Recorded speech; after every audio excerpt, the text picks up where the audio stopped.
Hey, what's going on, guys? Steven here. Wanted to make a video where I go through the drum processing on a song that I just mixed. This song is for an artist. Her name is Melody Noel, and this song is Closer Than I Know. So let's just jump right in here. I'm gonna play chorus 2 for you, and then we can start soloing out the drums, and we'll walk through it. So here we go. Desert, Lord, you're in the sand. When I think I'm falling, you're the place I land. If I'm in the ocean, you are in the roar. Silence in the waves, you tell them I'm yours. Nowhere I could run that you would not go, just to be with me. Oh, you're closer than I know. You are closer than I know. Closer, closer. You are closer than I know. Alrighty, there's a little taste. Let's jump right in here. So I'm gonna mute the other subgroups here, and then we'll dive right into the drums on chorus 2. So here are the drums.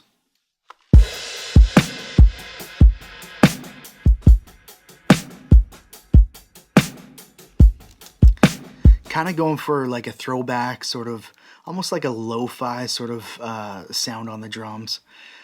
So I was really digging how this one came out here. Let's walk through. So starting with the kick, let's have a look. A little bit of C2, just controlling the dynamics there. Not doing anything too crazy. Just pulling down that sub frequency there. And then on this one, there's only one kick sample, and that feeds into the kick bus. And then I'm just shelving down some more of this sub. It was just a bit woofy for me, so I shelved that down.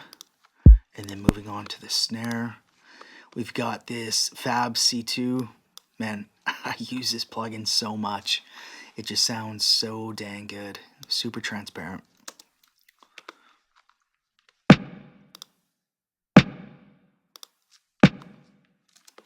Again, just controlling some dynamic range there, and then following it up with a Pro Q3, rolling some low end out.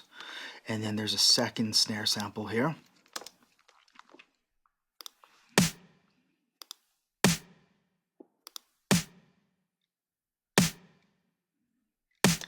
So just kind of knocking back that initial transient, and then it starts to bring up the sustain there. So getting some more sustain out of it.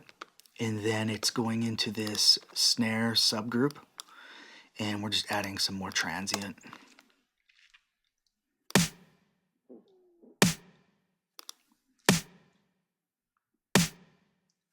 And sustain, which is really nice. And then we're sending to a chamber from that subgroup, and we are using the Seventh Heaven chamber. If you haven't tried this plugin, it's a must-have, I think. So many good plate sounds, hall sounds, chambers, rooms. It's a fantastic plugin. So I'll show you what this verb's sounding like here.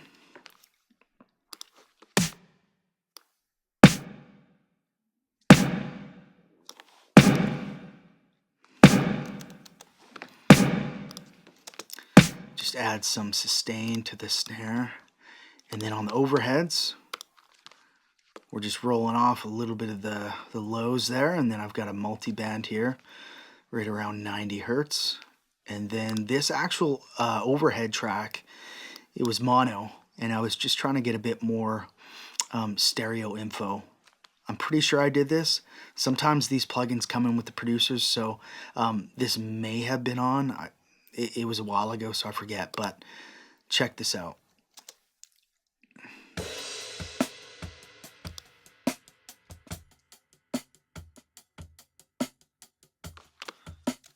In context.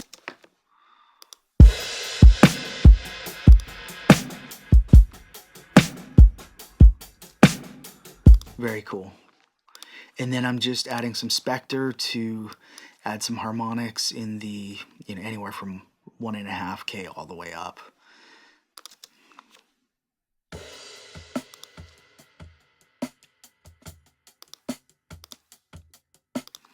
Love that plugin. And then on the rooms here, not doing really anything. I was kind of liking having some of that body in the room, so I left most of that in. And then on this drum bus, this is a committed track from the producer. And I was just trying to get some more of the hi-hat energy. And so, what do we do here? Yeah, so just rolled it on up. And then I've got Spiff that's just expanding that high range there. Just adding that energy.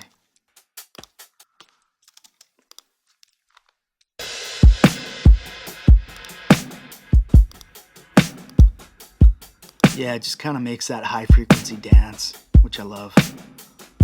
Very cool. Okay, and then it's all the shells are feeding these para tracks. Para 1, para 2, para 3, and we are rocking the distressor.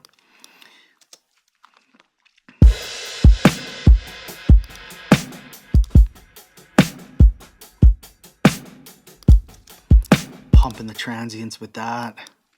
Devil Lock, incredible. It's great for mangling your drum sounds or really anything. It's fantastic.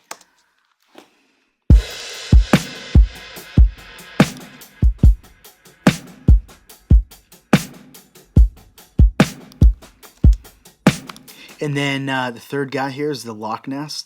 This is a new one that I've been playing with, but again, just has a lot of vibe. Really good for blowing up the drums and adding energy. So I find myself using this a lot. And I actually find myself doing the 3 paras a ton lately, and just getting a nice blend of the 3 different colors there. And I feel like it just really does something great. So. And then all of these tracks, they're feeding over to our drum bus, the drum bus that feeds the 2 bus.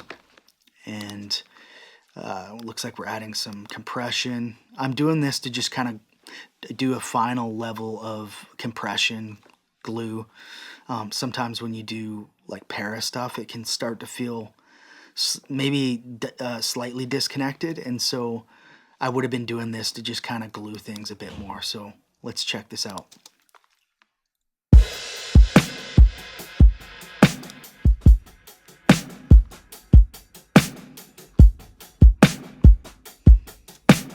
Yep, just adding a bit more glue there. And then we've got standard clip, which is great.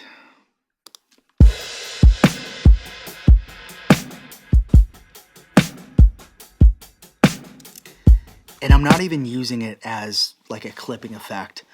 I'm literally just taking off those peaks so that when it hits my 2 bus and it hits that limiting there, it just handles it better. So yeah, it's really a cool thing to do. Instead of doing all your limiting on the 2 bus, try doing some limiting on the drum bus, and I think you'll be getting a better result.